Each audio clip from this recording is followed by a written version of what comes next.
Louis en Louise, Michelle, saam met julle gesinne en ook Annetjie. Ja, ek dink julle het al redelik oral hierdie kerkgebou volgesit. Maar hierdie voorste bank, op 'n dag soos vandag, wil 'n mens nie sit nie. Want dit is altyd 'n baie hartseer dag. Dan, maar hier uit die hart van ons gemeente, hoor ook as ons vir julle bid, as ons vir julle gaan bly intree, as ons ook hierdie baie hartseer pad ook aan die Here opdra, en ons weet, hy sal vir elkeen van julle bly versorg. En almal wat hier rondom julle is, mag hulle liefde julle ook dra in die komende tyd. Ons gaan stil word en dan roep ons die Here aan.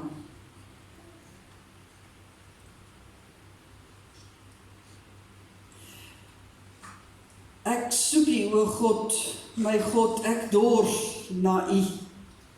Ek smag na U soos in 'n dor en droë land, 'n land sonder water. Ek wil by U in die heiligdom wees, om hier U mag en grootheid te ondervind. U troue liefde is meer werd as die lewe, daarom sal ek U prys. Ek sal U my lewe lank loof, my hande ophef om U naam te prys. As ek aan U dink op my bed, oor U pyns in die nag, dan weet ek, U is my hulp. En dan juig ek oor die beskerming onder U vleuels. Ek bly altyd naby U, U hand ondersteun my. Amen.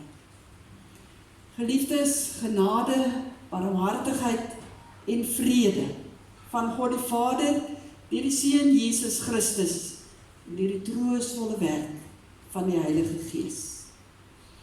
Ons is baie hartseer vandag, maar ons het altyd rede om steeds die naam van die Here groot te maak, want hy bly die almagtige God wat ons ook vertroos. En daarom gaan ons staande sing uit lied 175, soos dit aangebring is daar op die blaadjie. Die eerste lied, bo aan majesteit, glansryke heerlikheid, ons wil Jesus die koning hulde bewys. Ons sing dit saam deur en dan kan U weer die plekke inneem.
Ons gaan vanoggend stilstaan by 'n gedeelte uit 2 Korintiërs, 'n aangrypende gedeelte en ek reken aan baie van ons ook goed bekend as ons uit 2 Korintiërs 4 gaan lees vanaf vers 7 tot by hoofstuk 5 vers 10. Ek gaan dit vir ons voorlees, of as jy wil volg dalk op die selfoon is jy welkom, en daarna gaan ons dan ook sittende saam bid, lied 34, soos hy daar op die blaadjie ook is, dat ons ook vra dat die Here deur hierdie woord, wat ons dan nou hoor en saam gaan bedink, ook in ons harte sal werk. So spontaan, nadat ek gelees het, sing ons ook so sittende lied 34. 2 Korintiërs 4 vers 7 onder die opskrifie, 'n skat in kleipotte. Ons wat hierdie skat in ons het, is maar kleipotte wat maklik breek. Die krag wat alles oortref, kom dus van God, nie van ons nie. In alles word ons verdruk, maar ons is nie te neergedruk nie. Ons is oor raad verleë, maar nie radeloos nie. Ons word vervolg, maar nie deur God verlaat nie. Op die grond neergegooi, maar nie vernietig nie. Die sterwe van Jesus dra ons altyd saam in ons liggaam, sodat ook die lewe van Jesus sigbaar kan word in ons liggaam. Voortdurend word ons wat lewe ter wille van Jesus uitgelewer aan die dood, sodat ook in ons sterflike bestaan die lewe van Jesus sigbaar kan word. Dit beteken dat in ons dood aan die werk is, maar in julle die lewe. Daar staan in die skrif, ek het geglo, daarom het ek gepraat. Ons het dieselfde gees wat die geloof wek en ons glo, daarom praat ons ook. Ons weet immers dat God wat die Here Jesus uit die dood opgewek het, ons ook saam met Jesus sal opwek en ons saam met julle voor sy troon sal stel. Ons doen dit alles om julle ontwil, sodat die genade van God steeds meer mense kan bereik. Dan word die dankgebede ook meer en God ontvang die eer. Om hierdie rede word ons nie moedeloos nie. Al is ons uiterlik besig om te vergaan, innerlik word ons van dag tot dag vernuwe. Ons swaar kry in hierdie lewe is maar gering en gaan verby, maar dit loop vir ons uit op 'n heerlikheid wat alles verreweg oortref en wat ewig bly. Ons oog is nie op die sigbare dinge gerig nie, maar op die onsigbare, want die sigbare dinge is tydelik, maar die onsigbare ewig. Ons weet dat wanneer ons aardse woning, wat maar 'n tent is, afgebreek word, ons 'n vaste gebou in die hemel het. Dit is 'n woning wat nie deur mense gemaak is nie, maar deur God, en dit bly vir ewig staan. Terwyl ons in die tentwoning leef, sug ons, want ons verlang daarna dat ons woning uit die hemel ons sal oordek. Ons wil nie ontklee wees en naak voor God staan nie. Ons wat nog in die tentwoning is, sug en voel bedruk, omdat ons nie van die aardse liggaam afstand wil doen nie. Ons wil die hemelse bo oor die aardse aantrek, sodat wat sterflik is verteer kan word deur die lewe. Hy wat ons vir hierdie oorgang voorberei het, is God. As waarborg hiervan het hy vir ons sy gees gegee. Daarom is ons altyd vol moed. Ons weet dat solank ons nog in hierdie liggaam bly, ons nog nie by die Here woon nie, want ons lewe deur geloof, nie deur sien nie. Ons is vol moed en sou liewer ons verblyf in die liggaam wil verlaat, om by die Here te gaan woon. Maar of ons hier woon, en of ons daar woon, ons het net een wens, en dit is om te lewe soos hy dit wil. Ons moet almal immers voor die regterstoel van Christus verskyn, sodat elkeen kan ontvang volgens wat hy tydens sy aardse lewe gedoen het, of dit nou goed was of kwaad. Ons lees tot sover uit die woord van die Here.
Liefdes in ons Here Jesus Christus, liewe Louis en kinders en Annetjie, ek dink daar is min dinge wat 'n mens so magteloos laat voel as 'n siekbed.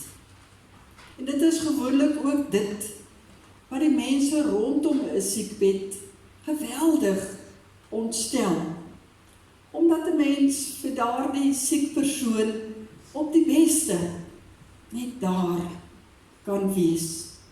Ons kan net ondersteun. Ja, ons probeer gerieflik maak, so 'n bietjie water gee, gesiggie afvee, terwyl 'n mens die agteruitgang van 'n aardse liggaam aanskou. En die hele tyd het 'n mens hierdie drang om net iets meer te kan doen. Niet om uit te vind, 'n mens kan nie. En ook daardie laaste oomblikke moet elke persoon in daardie siekbed self deurgaan. En dan, wanneer die dood dan kom, dan sê ons gewoonlik, dit is verby. Die lewe het geëindig. En vir die wat agterbly, het alles onherroepelik verander. Die lewe sal vir julle nooit weer dieselfde wees nie. En dit is dan in sulke omstandighede wat 'n mens ongelooflik baie emosie ervaar. 'n Mens voel so troosteloos, eensaam en verlate. Natuurlik hartseer en met tye selfs bietjie kwaad en opstandig, want alles oorweldig 'n mens sommer net. Ons lees ook hiervan in hierdie skrifgedeelte wat ons saam gelees het. Wanneer die apostel Paulus na ons lewe hier op aarde kyk, dan sien hy ook al hierdie dinge raak en hy stel dit eintlik op 'n baie besonderse manier, as hy sê dat hy ook waarneem dat ons uiterlik besig is om te vergaan.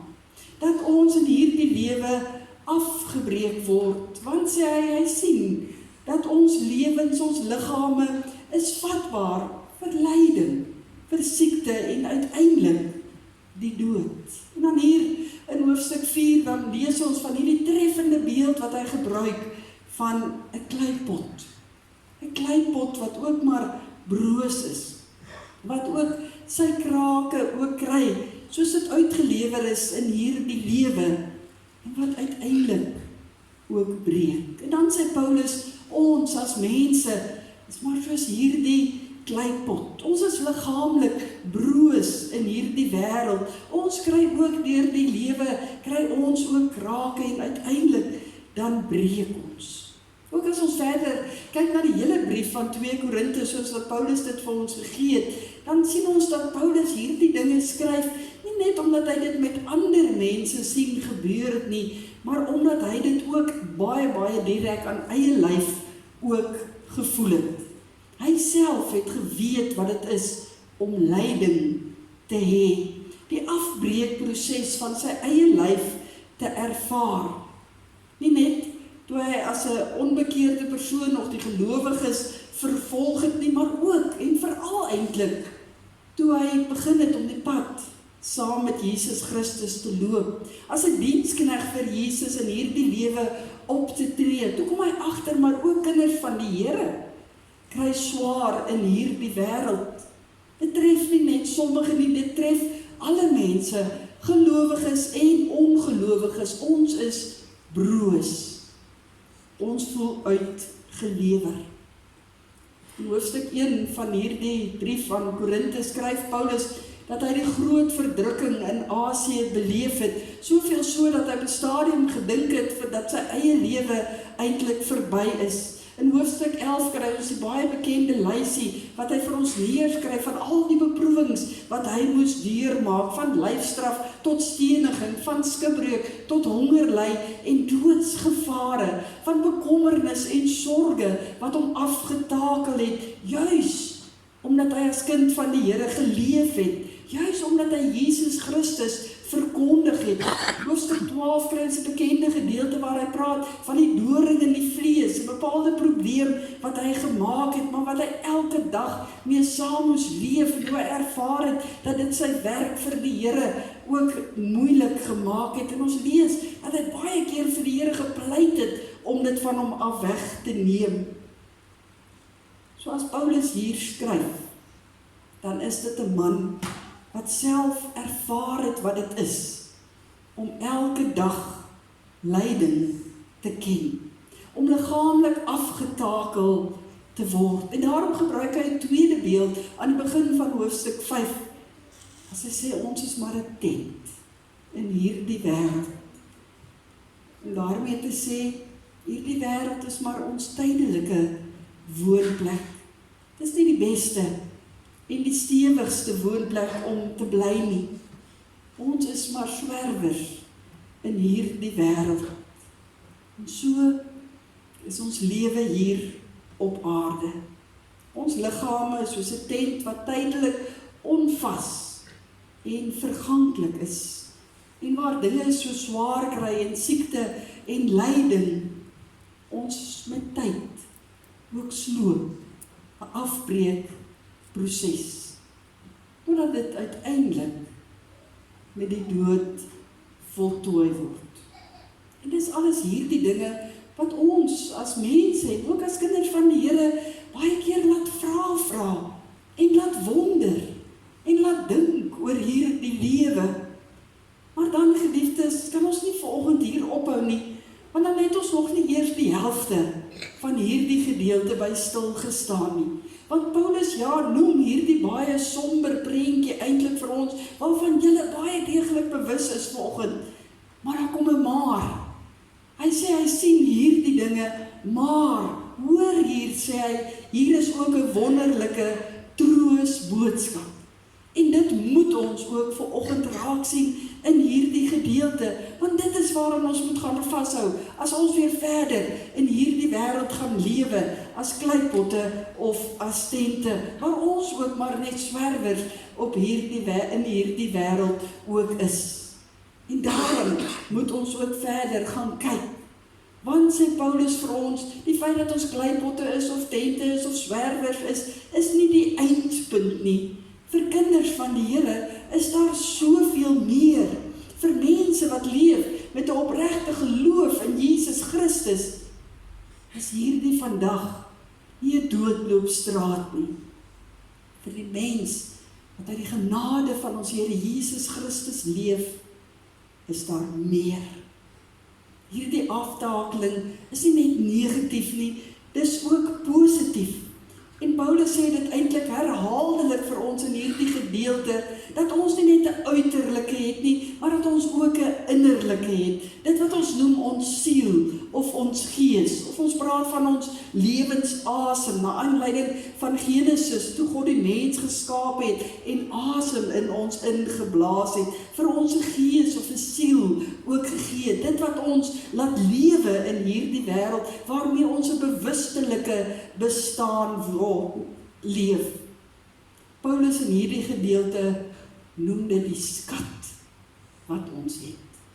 Die skat wat ons het. In 2 Korintiërs 4 vers 7 sê hy, ons wat hierdie skat, hierdie lewensasem het, wat nou 'n bietjie verder gedefinieer word, as ons lees dat God het ook in ons harte 'n lig laat skyn, om ons te verlig met die kennis van die heerlikheid van God, wat van Jesus Christus uitstraal.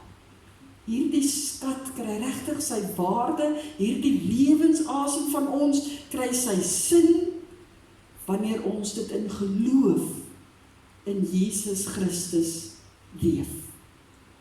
As ons vanoggend sê, ons is kinders van die Here, dan het ons hierdie skat. En hierdie skat behoort ook aan die Here. En die Here ontferm hom ook oor hierdie deel van ons bestaan, omdat hy God is, en omdat hy ons so geskaap het, en omdat hy vir ons innig lief het, so lief dat daar 'n kruis was op Golgotha, dat daar 'n opstanding was uit die dood, dat Jesus opgevaar het na die hemel om vir ons te gaan plek gereed maak in die hemel, by die Vader. Alles liefdesdade in ons belang.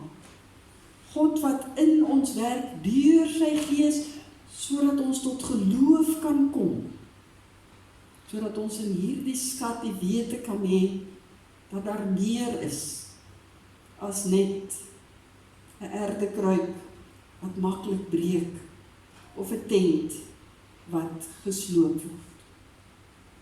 Maar hy gee vir elke mens die keuse. Hy gee vir ons die keuse om vir hom te kies. Hy gee vir ons die keuse wanneer hy sy woord vir ons gee, sodat ons iets kan begryp van die heerlikheid van God, van sy almag. Hy gee vir ons die keuse om te kan sê, ek glo.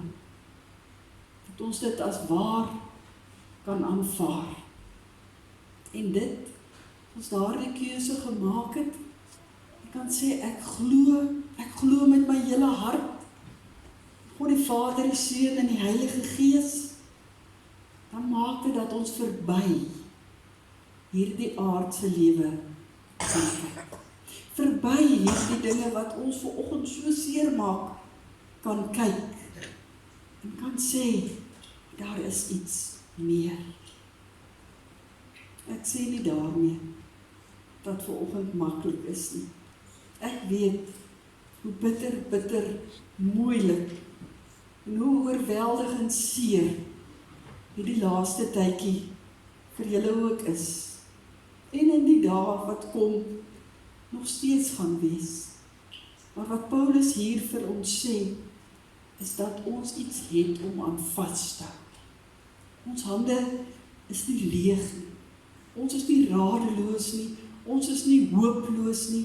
Ons is nie op moedverlore vlakte nie. Nee, ons het iets, ons het iemand om aan vas te hou. Ek kan leef deur die geloof in my. En dan sê hy so mooi, en dit maak dat ons van dag tot dag weer vernuwe word. Ek is seker dat almal van hier vanoggend wil so graag julle pyn en seer by julle vat. Maar niemand kan dit by julle vat nie.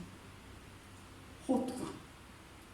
En hy sal op die wonderbaarlike maniere wat hy werk, van dag tot dag, julle stukkie vir stukkie weer heel laat word, sodat julle weer getroos kan lewe, omdat julle aan hom behoort. En daarom, geliefdes, moet elkeen van ons wat vanoggend ook luister na hierdie gedeelte uit 2 Korintiërs, dalk net weer die kop skuif maak, dalk vir die eerste keer of dalk net weer opnuut.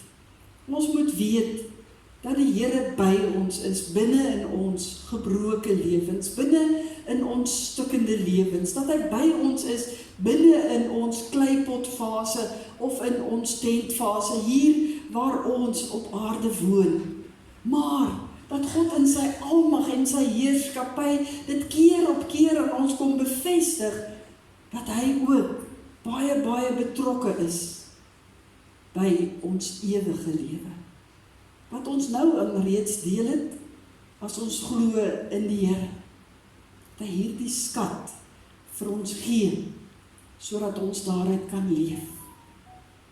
Ons moet net die keuse maak. Want dit is so dat in die wêreld waar binne ons leef, is daar mense wat na baie verskillende dinge gryp om troos te vind, wat geneig is om aan die aardse dinge vas te klou met alles wat hulle het, net om later uit te vind, maar alles kom tot niks, soos die prediker sê. Ja, geniet dit terwyl dit daar is, maar nooit ten koste van jou ewigheid nie. Bewaar altyd hierdie skat van die geloof, wat die Here vir jou gegee het.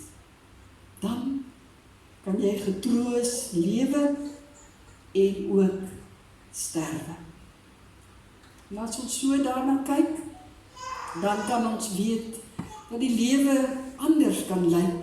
Dat ons nie net teen die pyn en die swaar kry en die lyding vaskyk nie, maar dat ons ook iets sien van die genadewerk van die Here. Dat ek troos daarin kan vind, omdat ek afhanklik daarvan leef.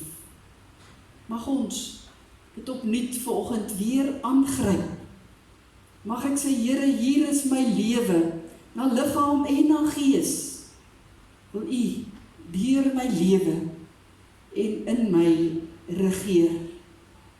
Daarom kan ons dan saam met Paulus sê, om die rede word ons nie moedeloos nie. Al is ons uiterlik besig om te vergaan, innerlik word ons van dag tot dag vernuwe.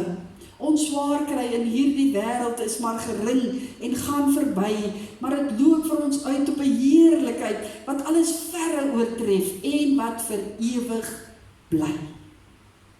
En ek weet, julle geleef getroos in die wete dat Anet by die Here is.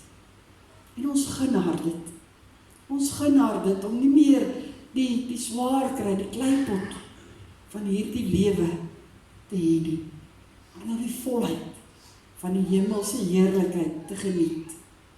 Maar vir julle sê die Here, ek stap saam met julle.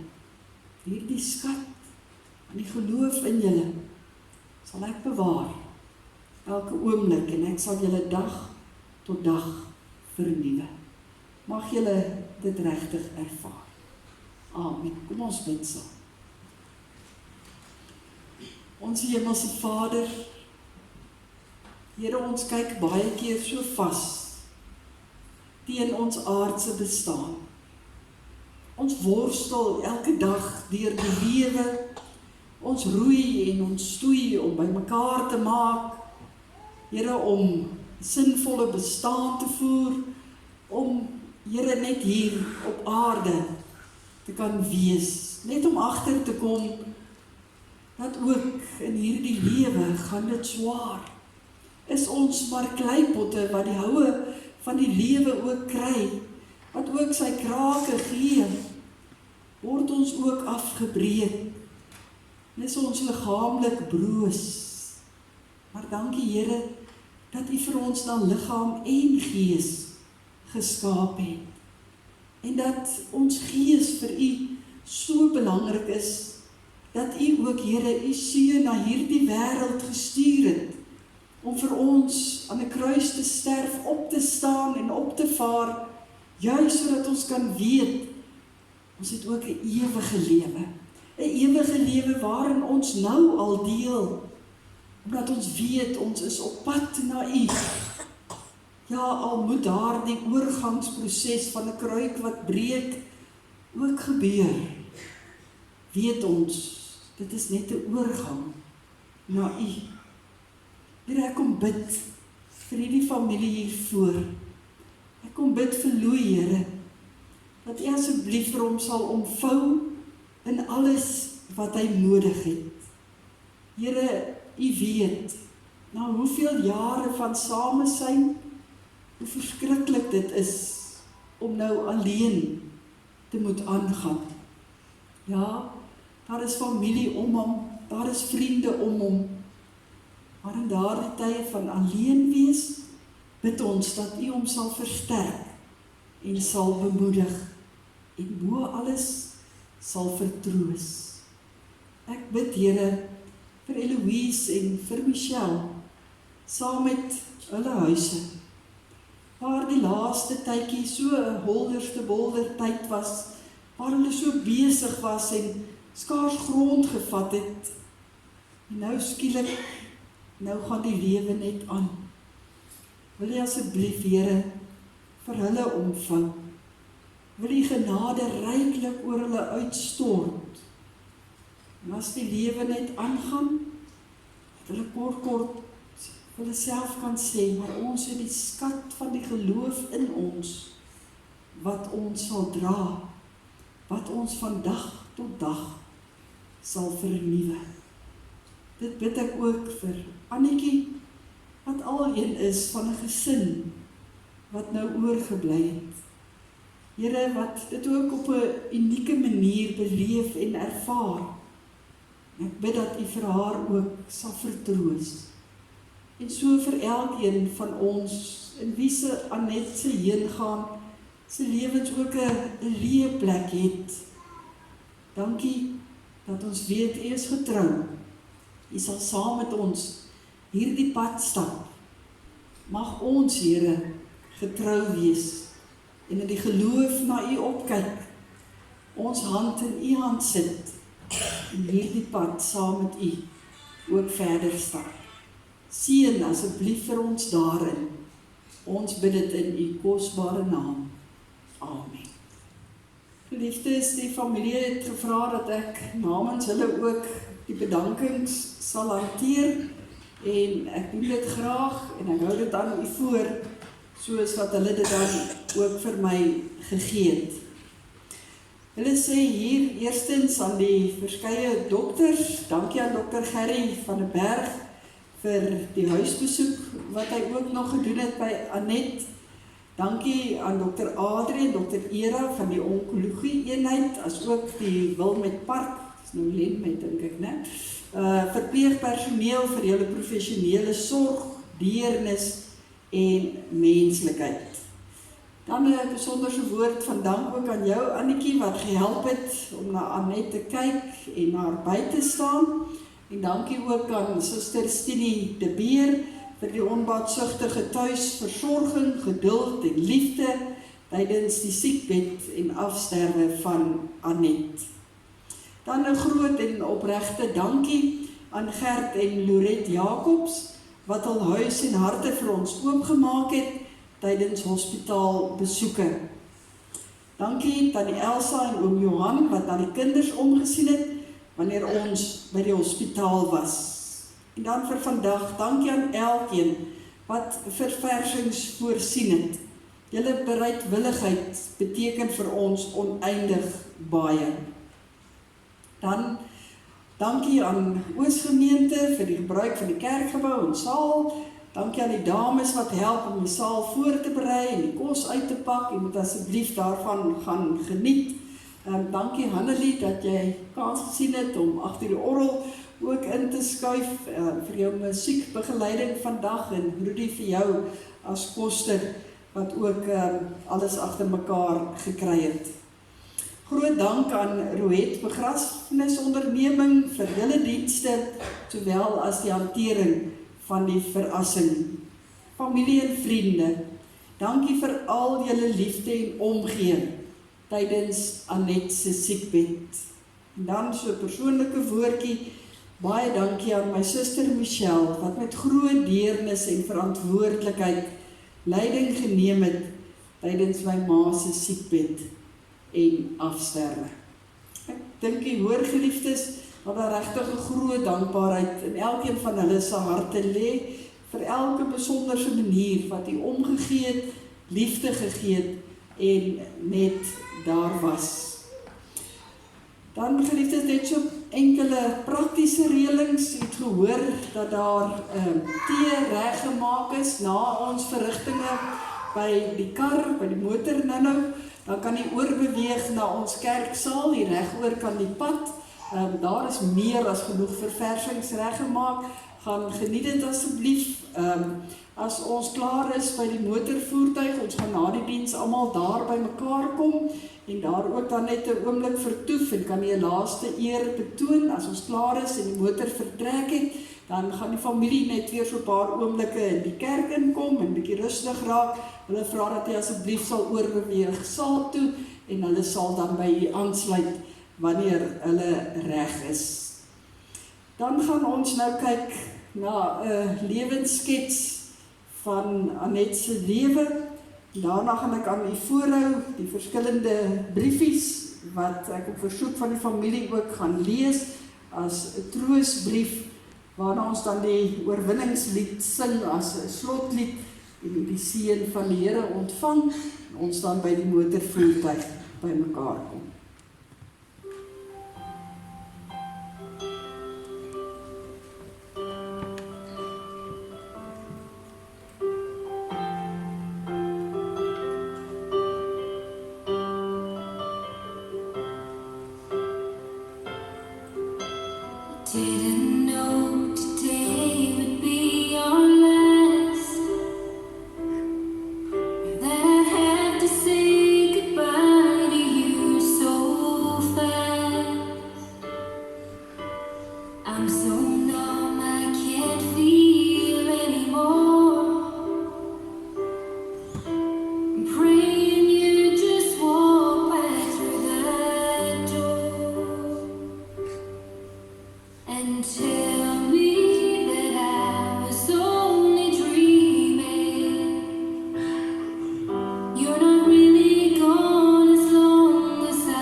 Louis groet vir Annette met die volgende woorde. Annette, ek verlang al klaar na jou. 'n dagboek vol geskryf, word nou tot niet verklaar. Ons het soveel dinge nagejaag, en tog is soveel ongedaan.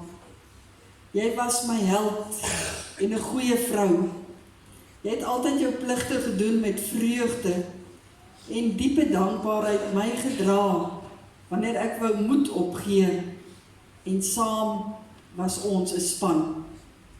Ek sal elke dag voluit lewe, tot ons mekaar eendag weer sien. Ek mis jou, en sal altyd vir jou lief wees. Rus sag, liefde Louis. Dan van Michelle, liefste mamma, en ek neem aan is Maraaitjie. Maria. Te min papier en te veel wat ek vir jou wil sê. Ja, jy was 'n diep mens en het op jou stil en vriendelike manier als by mekaar gehou. Wanneer my foon lui, weet ek dit is koffietyd. Wanneer ons in die aand by die huis kom en jou kar toet 2 keer, weet ek dit is kosmaaktyd. Ons tyd om oor die dagse gebeure te gesels, my magic partner.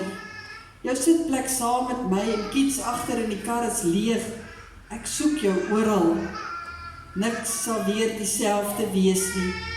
Maar ek gun jou die rus. Jy het hard gewerk en was 'n merkwaardige vrou. Ek sal altyd opkyk na jou. Jy het my geleer om altyd nederig te wees en ander te help, al gaan dit swaar met jouself.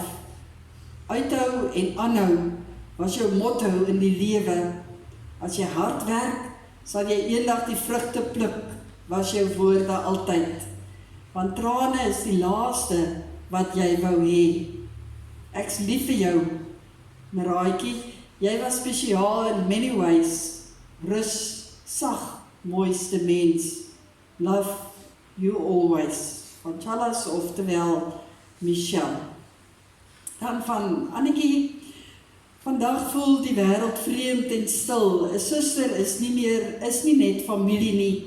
Sy is die bewaarder van jou geheime, die een wat jou sinne klaar maak, 'n veilige hawe wanneer die lewe te veel word.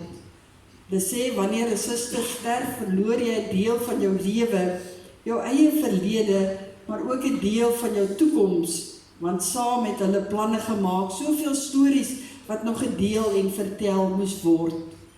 Dit voel asof jy op jou eie is, maar sy het jou nie met leë hande agtergelaat nie. Sy laat vir jou haar dapperheid en onvoorwaardelike liefde, wat net 'n suster kan gee. Al is jy nou ander kant die horison, sal jy 'n lig wees vir my, wanneer die nag te donker word. Rus sag by Jesus, totdat ons weer ontmoet. Liefde, sus. Dan van Eloise.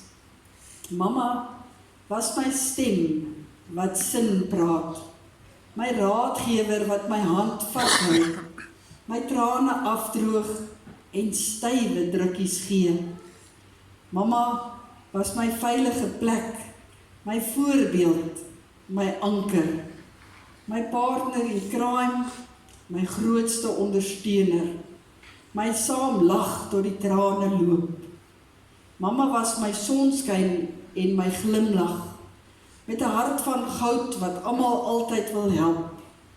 Mama was my hart en siel en probleemoplosser. En vandag is mama my engel in die hemel. Niks kan beskryf hoe seer my hart is nie. Om mama te groet, breek iets diep binne my.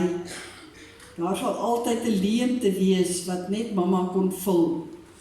Maar ek dra mama saam met my, in wie ek is, in hoe ek lief het, en in alles wat ek doen.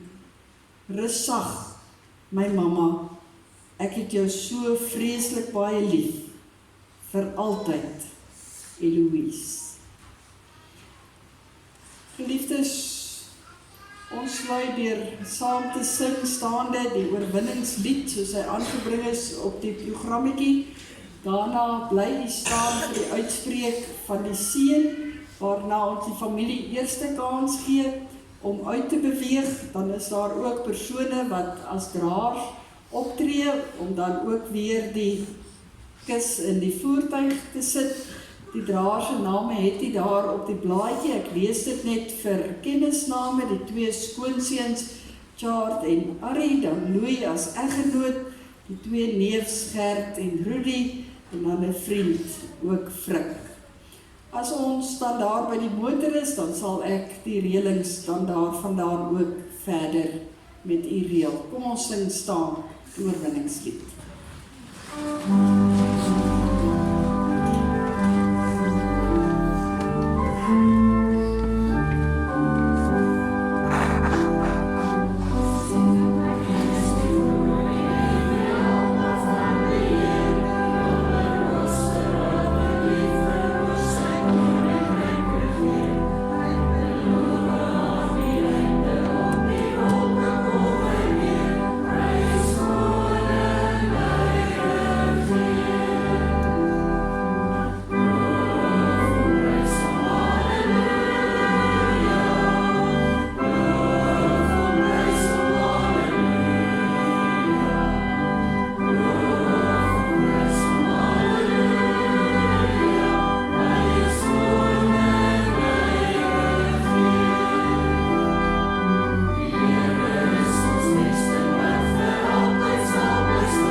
Beskerm.